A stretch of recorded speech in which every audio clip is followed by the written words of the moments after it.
We are Onyx Imaging. We are the highest rated and most reviewed printer service center in Oklahoma. Hey there YouTubers, it's your girl Brett over here at Onyx. Today I'm going to show you how to clear a paper jam, and I'm working with an HP LaserJet Pro MFP-M426fdw. On this one there's only a couple places that your jam will be. The first place I like to check is under the toner. So go ahead and open your front hatch and pull that toner out. If you see it, it'll be right here. Go ahead and pull it up and out, and you want to go gently and slowly. You never want to yank really hard or pull really fast.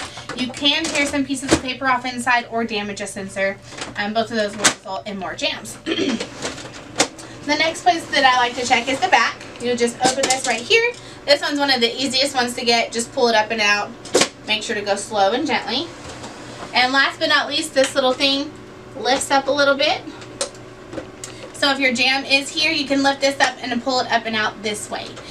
Just make sure you go gently and slowly anytime you're clearing your paper jam, doesn't matter what printer it is. If you guys are in need of any supplies or quotes, give your girl Brett a call and have a great day. Thank you for watching. If you're interested in how you can receive free labor on all of your service calls, as well as how to qualify for free printer upgrades, contact us today. We are here for all of your printer and office supply needs.